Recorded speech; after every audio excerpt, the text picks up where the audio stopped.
Hello everyone, welcome to the Shiksha education. और आज जो हम लोग अपना चैप्टर जो डिस्कस करने वाले हैं वो चैप्टर हम लोग का है चैप्टर नंबर 11 क्लास 10 के साइंस का चैप्टर है ये। इसमें जो हम लोग पढ़ने वाले वो हम लोग पढ़ने वाले the human I and the colourful. तो इसमें सबसे पहले जो है पूरा का पूरा चैप्टर आज कंप्लीट हो जाएगा। और इससे पहले हम लोगों ने ऑलरेडी क्लास 10 के साइंस का 8 चैप्टर जो है वो कंप्लीट कर चुके हैं। अगर आप लोगों ने उसको नहीं देखा है तो उसकी लिंक जो है मैं डिस्क्रिप्शन में डाल दूंगा, आप लोग जाइए और उसको देखिए और ज्यादा से ज्यादा अपने कॉन्सेप्ट को जो है वो क्लियर करिए। सारी की सारी वीडियो जो है 15 से 20 मिनट की है और वो सिर्फ और सिर्फ बोर्ड के प्रोस्पेक्टिव से ही बनाई गई है। ज्यादा टाइम इसमें आप लोग का वेस्ट नहीं होगा, उतना ही पॉइंट रखा गया है जो बोर्ड में इंपॉर्टेंट रखता है और बोर्ड में जो है बार बार जो है वो पूछा जाता है। तो वो सारे के सारे चैप्टर आप लोग देखिए और अपने कॉन्सेप्ट को क्लियर करिए और बोर्ड्स में ज्यादा से ज्यादा मार्क्स जो है वो लेकर आइए।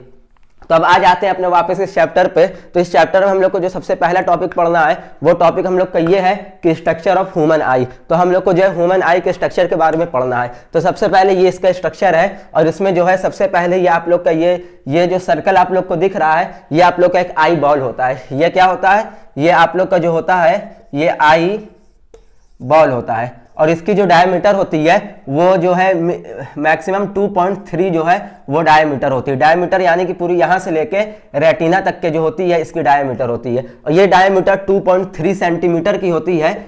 एक या 2.4 या 2.5 ऐसे ही होती है, थोड़ा बहुत आगे पीछे जो है वो हो सकता है। तो इसमें जो है सबसे पहले जो है ये फील्ड होता है। किससे फील्ड होता है? एक फ्लूइड फील्ड होता है एक्वस ह्यूमर। और ये एक्वस ह्यूमर किसके बीच में होता है? ये एक्वस ह्यूमर होता है आप लोग के कॉर्निया के, यानी कि कॉर्निया बिटवीन आई लेंस, यानी कि ये आप लोग का आई लेंस है और ये आप लोग की जो है कॉर्निया है। आप लोग की कॉर्निया कौन सी है? कॉर्निया आप लोग को ये दिख सकती है जो आउटर शेल है आपकी, इसी को कॉर्निया कहते हैं। तो इन दोनों के बीच में जो फिल होता है इसी को हम लोग जो है वो हम लोग एक्वस ह्यूमन कहते हैं। अब आ जाते हैं अपने कॉर्निया पे। ये कॉर्निया होता क्या है? जो ये लाइन आप लोग को लास्ट वाली दिख रही है ये कॉर्निया जो आप लोग का होता है ये एक ट्रांसपेरेंट कवरिंग होती है।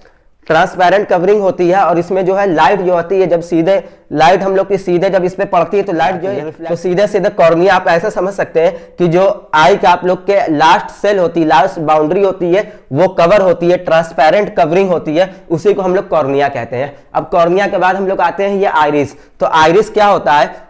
बेसिकली आप लोगों ने देखा होगा आईज जो होती है तो आईज में जो ब्लैक ब्लैक सर्कल होता है उसके किनारे किनारे जो व्हाइट टाइप का होता है, व्हाइट हो या रेड कह दीजिए, तो वो आप लोग का होता है आइरिस। अब वो आइरिस करता क्या है? आइरिस जो होता है कंट्रोल करता है लाइट को, यानी कि जैसे कि आप लोग देख सकते होंगे ये आप लोग का आइरिस है और ये बीच वाले जो है ये आप लोग का जो होती है ब्लैक सर्कल जो होता है आई के बीच में वो आप लोग का होता है पुपिल। पुपिल मतलब ब्लैक सर्कल जो होता है गोल वाला, उसको पुपिल कहते हैं। और बेसिकली ये आइरिस जो होती है वो जो होती है ब्लैक सर्कल को जो होती है वो कंट्रोल करती है। कंट्रोल कैसे करती है कि जब लाइट का रिफ्लेक्शन ज्यादा होता है तो जो है वो जो पुपिल होता है आप लोग का ब्लैक सर्कल उसको जो है वो जो है कन्वर्ज कर देती है, यानी कि उसको जो है कन्वर्ट यानी पास कर देती है। और जब लाइट आप लोग को जो है ज्यादा चाहिए होती है तो वो आप लोग को जो है उसको जो है एक्सपेंड कर देती है। इसको आगे हम लोग और भी ज्यादा डिटेल में पढ़ेंगे, पहले आप लोग स्ट्रक्चर जो है वो अच्छे से समझ लीजिए। तो बेसिकली आइरिस क्या होता है? जो आप लोग का व्हाइट ब्लैक सर्कल होता है उसके किनारे किनारे जो व्हाइट होता है ये चीज हम लोग का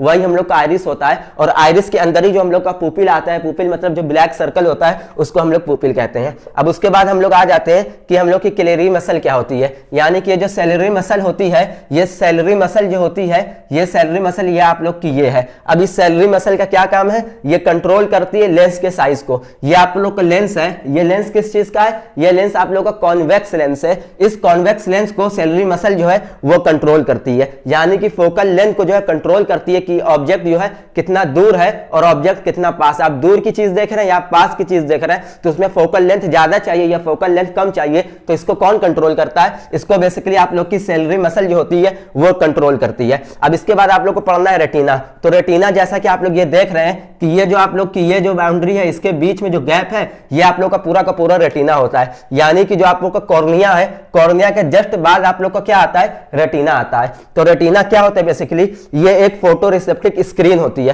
कौन सी स्क्रीन होती है? फोटो रिसेप्टिक स्क्रीन होती है और इसके अंदर जो है प्रेजेंट होता है। अब वो सेल किस चीज का रहता है? वो सेल बेसिकली एक रॉड और कोन का होता है जो डिटरमाइन करता है लाइट की डेंसिटी को, यानी कि लाइट की डेंसिटी क्या है वो जो है वो फोटोइलेक्ट्रिक स्क्रीन से आपको पता चलता है। उसमें क्या होता है, उसमें जो होता है वो लाइट को एब्जॉर्ब करता है और लाइट को एब्जॉर्ब करने के बाद फिर लाइट को कन्वर्ट कर देता है। किस में कन्वर्ट करता है? इलेक्ट्रिकल सिग्नल में आप लोग को कन्वर्ट कर देता है। अब जब इलेक्ट्रिकल सिग्नल में ये कन्वर्ट कर देता है तो उसके बाद आप लोग का काम आता है ऑप्टिक नर्व में। ऑप्टिक नर्व बेसिकली क्या करता है? ऑप्टिक नर्व जो इलेक्ट्रिकल सिग्नल आप लोग का कन्वर्ट हुआ उसी इलेक्ट्रिकल सिग्नल को, यानी कि जो इमेज आई है उस इमेज को इलेक्ट्रिक सिग्नल के थ्रू जो है आप लोग के ब्रेन में पहुंचाने का काम जो है ऑप्टिक नर्व करता है। कि आप लोग को जो है कलर, साइज वगैरह जो ये सब कुछ जो पता चलता है वो ऑप्टिक नर्व करता है। और वो कैसे करता है? वो इलेक्ट्रिक सिग्नल वो आप लोग का होता है विटेरिस ह्यूमर। तो ये विटेरिस ह्यूमर बेसिकली होता क्या है, ये करता क्या है? तो ये करता है कि ये जो गैप है, ये पूरा का पूरा जो आप लोग का आईबॉल है, आईबॉल के अंदर ये जितना स्पेस है, इस पूरे स्पेस के अंदर आप लोग का एक लिक्विड फिल होता है। और वो लिक्विड क्या करता है? वो लिक्विड आपके शेप का जो होता है, ये जो शेप है आईबॉल का,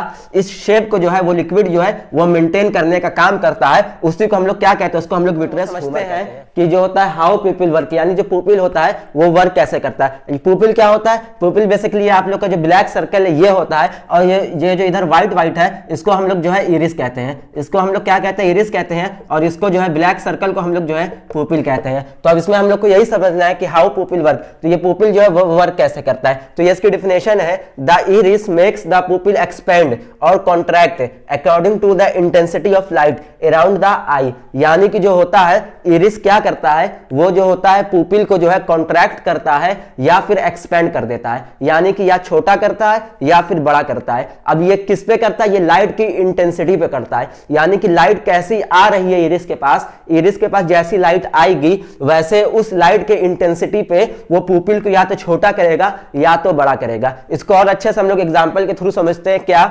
ये कि When light bright, यानी कि अगर ज्यादा लाइट आएगी, अगर ज्यादा लाइट इरिस के पास आएगी तो इरिस जो है पुपिल को क्या कर देगा? इरिस कॉन्ट्रैक्ट द पुपिल, यानी कि इरिस जो है वो पुपिल को, आपका जो आई का ब्लैक सर्कल है उसको जो है वो क्या है? When light dark, यानी कि अगर लाइट कम है, अंधेरा है कहीं पे, तो वहां पे क्या करता है? इरिस जो है एक्सपेंड कर देता है पुपिल को, यानी कि आप लोग का जो ब्लैक सर्कल है उसको जो है वो बड़ा कर देता है। इसको एग्जाम्पल से जब जो है जब उजाले में जाते होंगे, यानी कि जब ब्लैक रूम होता होगा या जहां अंधेरा होगा, वहां से जब आप लोग रोशनी में जाते होंगे तो क्या होता होगा? आप लोग के ब्लैक सर्कल जो होता है वो छोटा हो जाता है। वो क्यों छोटा हो जाता है? वो with the help of iris के होता है, क्योंकि उसके पास लाइट की इंटेंसिटी ज्यादा आ जाती है। तो ब्लैक सर्कल यानी पुपिल को जो है वो कॉन्ट्रैक्ट कर देता है। वो क्या कर देता है? कॉन्ट्रैक्ट कर देता है। इसी तरीके से जब आप लोग रोशनी से अंधेरे में जाते होंगे तो आप लोगों ने गौर किया होगा कि क्या होता है कि आप लोग का जो पुपिल का साइज होता है, यानी आप लोग का जो ब्लैक सर्कल है वो बढ़ जाता है, वो एक्सपेंड हो जाता है। तो किसके हेल्प से एक्सपेंड होता है? वो इरिस के हेल्प से एक्सपेंड होता है, क्योंकि इरिस के पास जो है वो लाइट जो है वो डार्क जा रही है, हल्की जा रही है, अंधेरी लाइट जा रही है। तो क्या करता है? वो आपके पुपिल के साइज को जो है वो एक्सपेंड कर देता है। हम लोग अपना समझते हैं नेक्स्ट टॉपिक जो हम लोग का क्या है? Power of accommodation. तो ये अकोमोडेशन क्या होता है? तो इसकी डिफिनेशन ये लिखी हुई है, the ability of the eye lens to adjust its focal length, यानी कि आई लेंस की जो एबिलिटी होती है वो एडजस्ट करती है फोकल लेंथ को। यानी कि ability of the eye lens, यानी आई लेंस के पास जो है जब वो एडजस्ट करती है फोकल लेंथ को कि ऑब्जेक्ट पास में रखा है या फिर ऑब्जेक्ट को दूर में रखा है, तो उस हिसाब से वो जो आई लेंस होती है वो फोकल लेंथ को जो है एडजस्ट कर लेती है। फोकल लेंथ को कम करना है या फोकल लेंथ को ज्यादा करना है, जिससे जो है हम लोग ऑब्जेक्ट को, दूर वाले ऑब्जेक्ट को, पास वाले ऑब्जेक्ट को जो इजी वे में क्लियरली जो है वो देख सके। तो उसी को हम लोग कहते हैं पावर ऑफ अकोमोडेशन। अब इसमें क्या होता है? इसमें सेलेरी मसल जो होती है वो लेंस साइज को कंट्रोल कर लेती है, यानी कि सेलेरी मसल जो होती है लेंस साइज को कंट्रोल करती है। जब सेलेरी मसल लेंस साइज को कंट्रोल कर लेगी तो उसके बाद जो आई लेंस है वो एडजस्ट करता है किसको? फोकल लेंथ को। तो सबसे पहले सेलेरी मसल जो है लेंस साइज को कंट्रोल करेगी। जब वो लेंस साइज को कंट्रोल करेगी तो उसके बाद जो है लेंस क्या करेगा? लेंस जो है फोकल लेंथ को एडजस्ट करेगा कि फोकल लेंथ को पास करे, फोकल लेंथ को बढ़ा दे या फोकल लेंथ को डिक्रीज करे। जिससे क्या होगा? जिससे हम लोग को दूर की और पास की ऑब्जेक्ट जो है वो आसानी से दिख पाएंगे। तो इसमें जो है 2 पॉइंट, एक हम लोग का रिलैक्स और एक है कॉन्ट्रैक्ट। तो अब रिलैक्स में क्या होता है? रिलैक्स में बेसिकली आई लेंस जो होती है वो थिन हो जाती है। रिलैक्स में आई लेंस जो होती है बिकम्स थिन हो जाती है, और वो थिन होने की वजह से क्या होता है? वो इंक्रीज कर देती है किसको? फोकल लेंथ को जो है वो इंक्रीज कर देती है। अब जब फोकल लेंथ जब इंक्रीज हो गया तो हम लोग की जो आई साइड है वो हम लोग जो है दूर के ऑब्जेक्ट को जो है क्लियर नहीं देख पाएंगे। अगर फोकल लेंथ इंक्रीज हो गया तो हम लोग दूर के ऑब्जेक्ट को क्लियर नहीं देख पाएंगे। यही बेसिकली रिलैक्स में होता है। अब उसके बाद जब कॉन्ट्रैक्ट आता है तो इसमें आई लेंस जो होती है वो थिक हो जाती है, आई लेंस आप लोग की मोटी हो जाती है। अब वो मोटी क्या करती है, वो फोकल लेंथ को डिक्रीज कर देती है। अब फोकल लेंथ को जब डिक्रीज कर देती है तो इससे कॉज क्या होता है, इससे ये होता है कि इसमें जो है पास की चीज हम लोग जो है वो नहीं देख सकते, पास की चीज हम लोग को क्लियर नहीं दिखेगी। हाँ वही, लेकिन अगर हम लोग बात करें दूर के ऑब्जेक्ट की तो दूर के ऑब्जेक्ट जो है वो हम लोग को एकदम एकदम क्लियर दिखेंगे। सिंपली इसमें भी ऐसे ही होता है। रिलैक्स में जो होता है जब फोकल लेंथ जो है वो इंक्रीज हो जाती है, किसके वजह से इंक्रीज हो जाती है, थिन लेंस की वजह से इंक्रीज हो जाती है। तो इसमें जो है इसमें हम लोग को दूर की चीज क्लियर नहीं दिखती है, लेकिन पास की चीज जो है वो हम लोग को एकदम कौन सा है, वो हम लोग का defect of vision and their correction. तो इसमें 4 पॉइंट है। तो सबसे पहला जो हम लोग का आता है वो हम लोग का आता है कौन सा, मायोपिया। अब मायोपिया में क्या होता है, तो मायोपिया की डिफिनेशन है a person with myopia see nearby object clearly but not see distance object. यानी कि जो मायोपिया में होते हैं वो पास की ऑब्जेक्ट तो आराम से देख सकते हैं, कोई भी पास की चीज है उसको वो लोग इजीली देख लेंगे, myopia see nearby object. लेकिन यानी कि जितने पास की चीज है, जैसे कि ये पेन है, ये मोबाइल है, ये बोर्ड है, तो इस बोर्ड पे क्या लिखा है ये सब हमें क्लियर ही दिखेगा क्योंकि हम लोग पास में। लेकिन अगर यही मैं दूर जाके इस बोर्ड को देखूंगा तो इसमें क्या लिखा है ये हम लोग को नहीं दिखेगा। तो ये जो कॉज होता है, ये कॉज को हम लोग जो है मायोपिया कहते हैं। जैसे कि आप लोग सामने देख पा रहे होंगे, ये कॉज जो होता है इस कॉज को मायोपिया कहते हैं। मायोपिया में हम लोग को जो है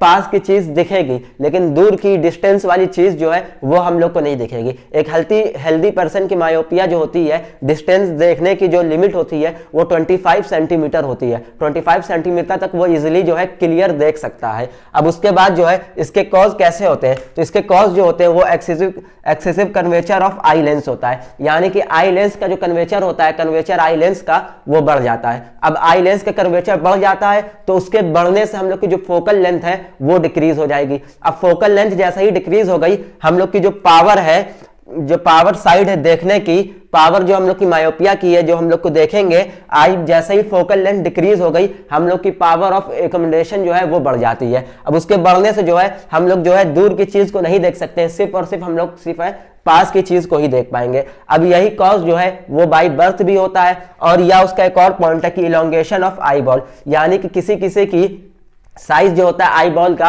ये बड़ा साइज होता है, ये बाय बर्थ होता है, ये साइज बड़ा होता है। अब साइज बड़े होने से जो है ये मायोपिया तो अपना सही जगह काम कर रहा है, रेटिना में जैसे ही लाइट जा रही वो रिफ्लेक्ट भी सही से कर रहा है। लेकिन इलोंगेशन ऑफ आई बॉल का साइज जो है वो बड़ा होने के कारण जो है उसकी जो साइड है, जो उसका रिफ्लेक्ट है वो सही पॉइंट पे रेटिना तक के नहीं पहुंच पा रहा है, जिसके वजह से हम लोग को दूर की ऑब्जेक्ट नहीं देखेगा, सिर्फ और सिर्फ पास का दिखेगा। उसी के अपोजिट जो हम लोग का इसका करेक्शन कैसे किया जाता है, तो इसका करेक्शन बेसिकली हम लोग यूजिंग कर सकते हैं कॉनकेव लेंस से। कॉनकेव लेंस क्या करता है, ये डाइवर्जिंग कर देता है, ये डाइवर्ज कर देगा। यानी कि जैसे ही लेंस जो है रेटिना के पास आएगी, ये जो है लेंस को कॉनकेव लेंस लगाएंगे तो ये लाइट जो है, लाइट की जो रेज है उसको कन्वर्ज कर देगा और हम लोग को जो है दूर की चीजें भी जो है वो इजीली दिखेंगी। इसी के अपोजिट जो हम लोग का होता है वो हाइपोमेट्रिया होता है, वो हम लोग का हाइपरमेट्रोपिया होता है। अब ये हाइपरमेट्रोपिया में सीधा सीधा ये मायोपिया का अपोजिट होता है। इसमें हम लोग पास की चीज देख सकते थे, लेकिन हाइपरमेट्रोपिया में हम लोग जो है दूर की चीज जो है वो इजीली देख सकते हैं, लेकिन पास की चीज जो है वो हम लोग इजीली नहीं देख सकते हैं।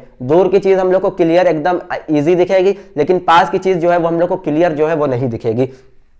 अब इसमें जो है इसको हम लोग कैसे सही कर सकते हैं, तो इसको जो है हम लोग कॉन्वेक्स लेंस की हेल्प से ठीक कर सकते हैं, क्योंकि कॉन्वेक्स लेंस क्या करता है, वो कन्वर्जिंग होता है। कॉन्वेक्स लेंस कन्वर्जिंग होता है, जैसे कि आप लोगों ने पिछले चैप्टर में पढ़ा होगा, कॉन्वेक्स लेंस कन्वर्जिंग होता है तो वो कन्वर्ज कर देगा, और जैसे ही वो लाइट की रे को कन्वर्ज करेगा, लाइट जो है सही से रेटिना पे पड़ेगी और रिफ्लेक्ट होने के बाद जो है पास की चीज भी इजिली दिखाई देगी। अच्छा, इसकी जो कॉज होती है वो कॉज कैसे, हाइपरमेट्रोपिया में कॉज ऐसे होगा कि इसका जो कन्वेचर ऑफ लेंस जो होते हैं, ये जो होता है इसकी साइज जो है कम हो जाती है। साइज जैसे ही इसकी कन्वेचर ऑफ लेंस जैसे ही कम होगी, फोकल लेंथ की जो साइज है, फोकल लेंथ की साइज जो है बढ़ जाएगी। जैसे ही फोकल लेंथ की साइज बढ़ जाएगी, आप लोग को जो है दूर का इजीली दिखेगा और पास का आप लोग को नहीं दिखता है। वही कॉज इसमें होता है कि ये इसका अपोजिट होता है मायोपिया का। इसमें जो है हाइपरमेट्रोपिया में आप लोग को जो है दूर की चीज जो है वो इजीली दिखेगी, लेकिन पास की चीज जो है वो इजीली क्लियर जो है वो विजिबल। थर्ड पॉइंट पे जो आएंगे, वो थर्ड पॉइंट हम लोग का क्या है, थर्ड पॉइंट हम लोग का है प्रेस बायोपिया। अब ये प्रेस बायोपिया क्या होता है, ये जनरली ओल्ड लोगों को होता है, यानी जिनकी एज जो है है वो ज्यादा हो जाती है।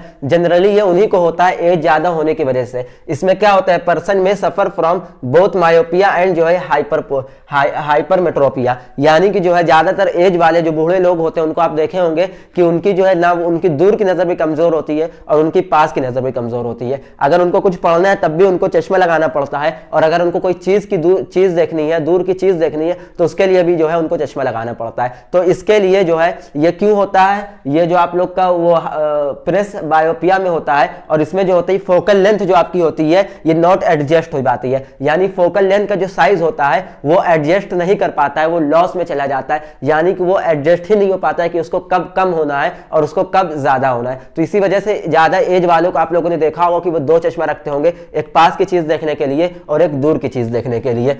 अब उसका जो उसमें जो पावर ऑफ अकोमोडेशन, ये POA जो है ये पावर ऑफ एकोमोडेशन है, इसमें जो क्या होती है पावर ऑफ एकोमोडेशन जो होती है वो डिक्रीज हो जाती है, यानी कि चीज देखने की जो हम लोग की पावर है वो डिक्रीज चली जाती है, और हम लोग का फोकल लेंथ जो होता है वो एडजस्ट नहीं कर पाता है, वो एडजस्ट होने की एबिलिटी जो है वो खो देता है। अच्छा, इसका रीजन क्या होता है, इसका रीजन होता है वीक ऑफ सिलेरी मसल, यानी कि जो इसकी सिलेरी मसल होती है ये वीक हो जाती है। अब जब सिलेरी मसल वीक हो गई और आप लोग का फोकल लेंथ जो एडजस्ट ही नहीं हो पा रहा है, तो उसके वजह से जो आप लोग को जो ओल्ड लोग होते हैं वो क्या फेस करते हैं, वो प्रेस बायोपिया फेस करते हैं। अब इसको जो है ठीक करने के लिए क्या हो सकता है, इसमें बायोफोकल लेंस जो है वो यूज किया जाता है। बायोफोकल लेंस मतलब जो कॉन्वेक्स भी हो और कॉनकेव भी हो, यानी कि दूर की चीज भी जो देख सकता हो, पास की भी कन्वर्जिंग भी हो और जो है डाइवर्जिंग भी हो। तो यही इसी का बायोफोकल लेंस जो यूज किया जाता है, इससे जो हम लोग की जो चीज होती है, जो आईज होती है, वो दूर का भी देख सकती है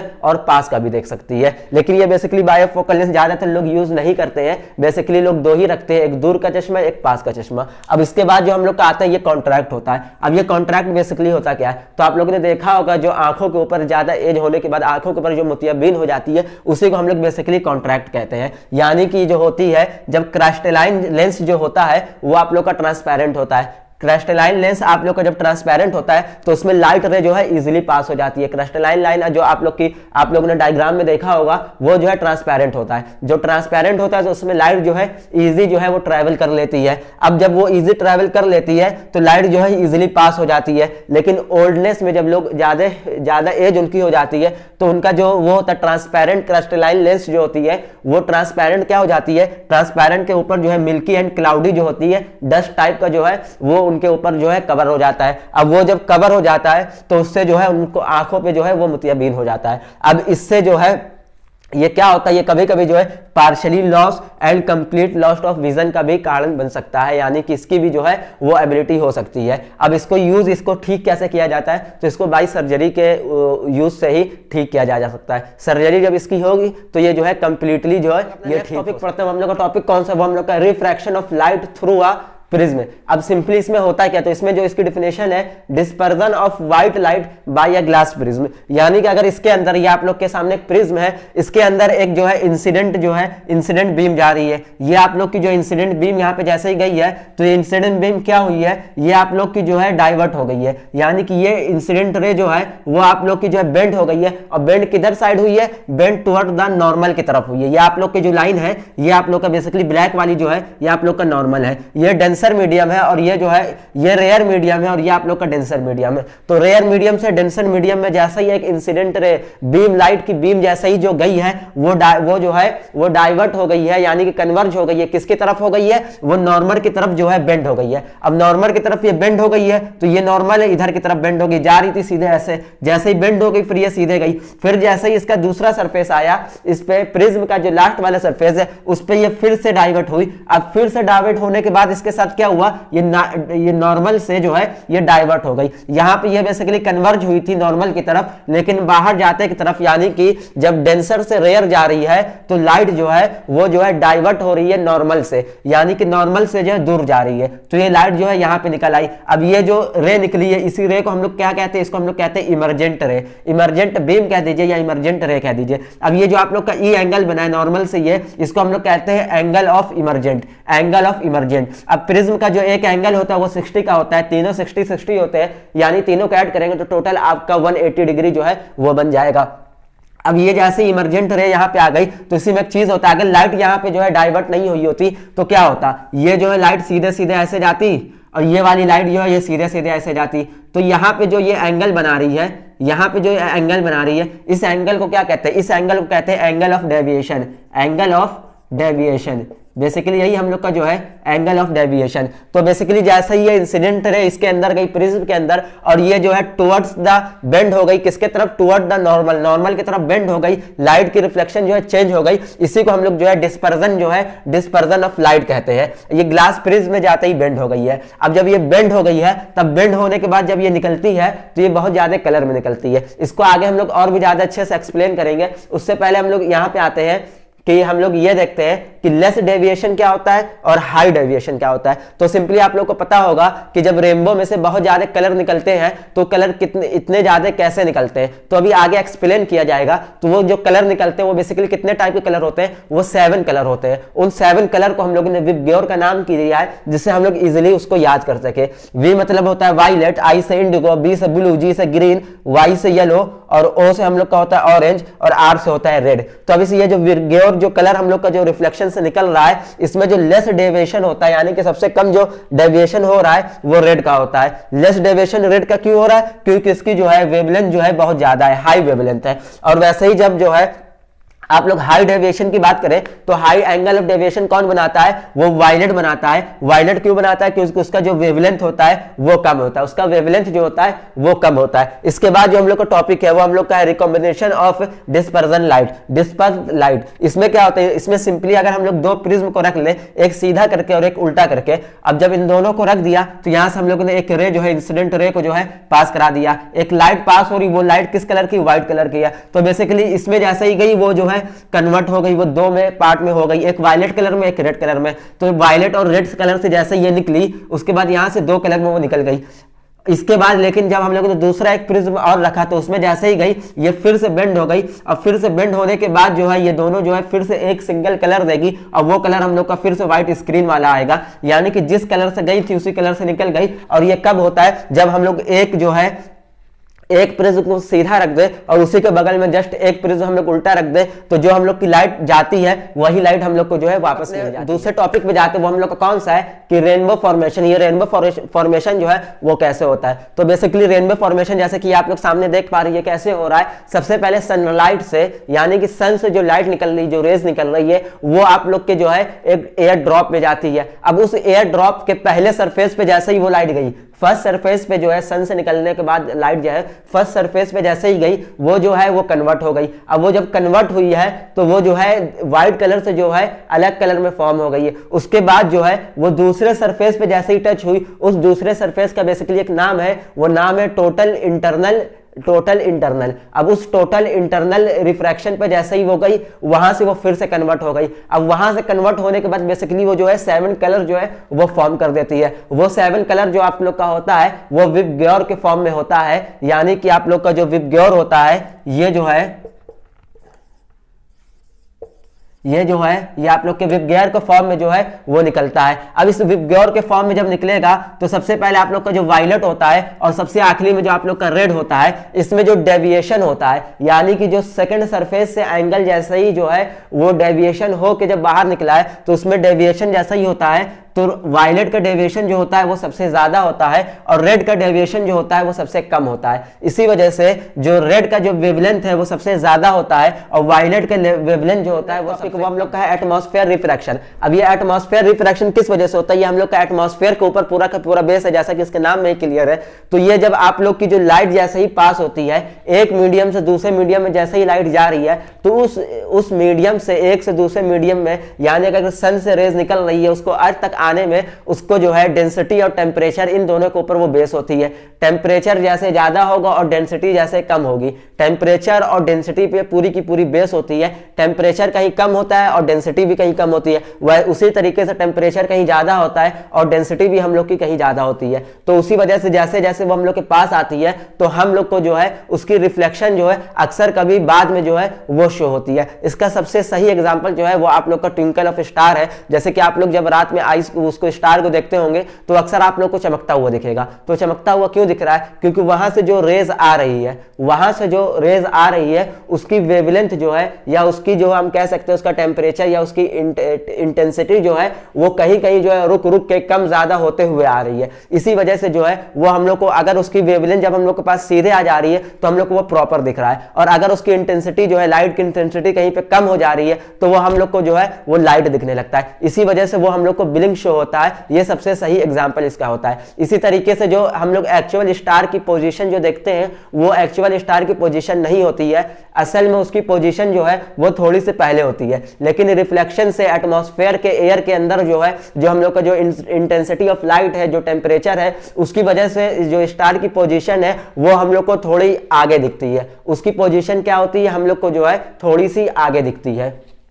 अब उसके बाद जो हम लोग को पढ़ना है वो इसी टॉपिक पे कि advance sunrise and delay sunset की जो है सनराइज जो होती है हमेशा, सनराइज जो होती है वो हम लोग की एडवांस में हमेशा क्यों होती है, और सनसेट जो होती है हम लोग की डिले क्यों होती है। ये मैक्सिमम अप्रॉक्स 2 मिनट तक का होता है कि 2 मिनट पहले ही हम लोग को जो है सनराइज दिख जाता है, यानी सूरज जो है हम लोग को 2 मिनट पहले ही रोज सुबह दिख जाता है, और जो हम लोग को सनसेट जब डूबता है तो ये हम लोग को 2 मिनट बाद दिखता है। तो ये बेसिकली वही होता है कि जब ऑब्जेक्ट, यानी कि हम लोग जब यहाँ पे अर्थ के अंदर है तो ये एटमॉस्फेयर जो प्रेशर बनाता है, जो इंटेंसिटी बनाता है, तो हम लोग की आईज जो है जो उसकी सनराइज की जो रिफ्लेक्ट है वो रिफ्लेक्ट होकर जैसे ही हम लोग के पास आती है तो हम लोग को जो है वो 2 मिनट बाद जो है रिफ्लेक्शन की वजह से, किसकी वजह से?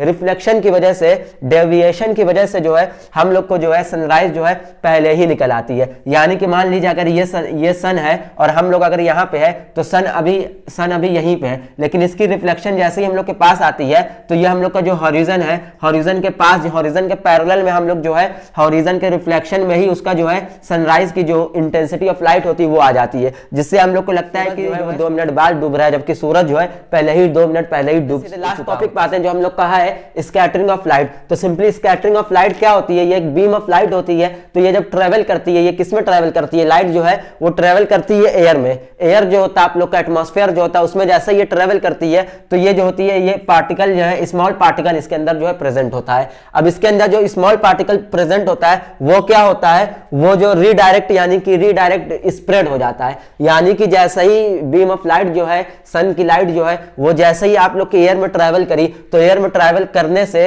जो बीम के अंदर जो वो है, जो पार्टिकल है वो स्मॉल पार्टिकल होते हैं। तो स्मॉल पार्टिकल होने की वजह से वो ज्यादा स्प्रेड हो जाते हैं, स्प्रेड ज्यादा हो जाते हैं और वो जो है रीडायरेक्ट स्प्रेड हो जाते हैं। उसी को हम लोग स्कैटरिंग ऑफ लाइट कहते हैं। इसको और अच्छे से आप लोग टिंडल इफेक्ट से समझ सकते हैं। जैसे कि टिंडल इफेक्ट हम लोग का ये होता है कि जैसे आप लोग किसी भी एक जो है पूरा रूम या किसी भी रूम में ले लीजिए, उसमें कोई भी रोशनी ना हो और उसमें आप लोग एक विंडो से जो है एक जो है बस विंडो खोल दे और रूम पूरा अंधेरा हो, तो उसमें जब आप लोग को रोशनी जाते हुए दिखेगी तो जैसे ही लाइट की रे, बीम ऑफ लाइट जैसे ही उसमें जाएगी तो आप लोग को क्या दिखेगा? जो एक लाइट जो जा रही है उसमें आप लोग को छोटे छोटे पार्टिकल दिखेंगे।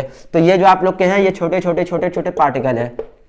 अब ये पार्टिकल जो होते हैं तो सिंपली जब ये पार्टिकल स्मॉल होते हैं, जो पार्टिकल स्मॉल होते हैं जिनका वेवलेंथ कम होता है, जो पार्टिकल स्मॉल होते हैं जिनका वेवलेंथ कम होता है वो ज्यादा स्प्रेड हो जाते हैं। यानी कि इसके अंदर जितने छोटे पार्टिकल हैं वो सबसे ज्यादा स्प्रेड होंगे और जो थोड़े बड़े पार्टिकल हैं उनकी वेवलेंथ जो होती है वो वेवलेंथ ज्यादा होती है, तो वो जो होते हैं वो स्कैट जो होते हैं, यानी कि वो जो है ज्यादा स्कैट नहीं हो पाएंगे, वो ज्यादा स्प्रेड नहीं हो पाएंगे। लेकिन वही अगर हम लोग बात करें छोटे पार्टिकल की, क्योंकि उसकी जो है वेवलेंथ कम होने की वजह से वो स्प्रेड जो है वो ज्यादा हो जाएंगे। जैसे हम लोग बात कर अपने ब्लू कलर की, तो ब्लू कलर हम लोग का क्या होता है? उसके अंदर जो है स्मॉल पार्टिकल होता है। स्मॉल पार्टिकल क्यों होता है ब्लू कलर? क्योंकि उसकी वेवलेंथ जो है बहुत ज्यादा कम होती है। इसी वजह से आप लोग देखे होंगे कि ब्लू कलर जो है वो ज्यादा स्प्रेड होता है। ब्लू कलर जो है वो आप लोग का ज्यादा स्प्रेड होता है। अगर वही हम लोग बात कर ले अपने रेड कलर की, तो रेड कलर की वेवलेंथ जो होती है वो हम लोग की ज्यादा होती है। तो वेवलेंथ ज्यादा होने की वजह से जो है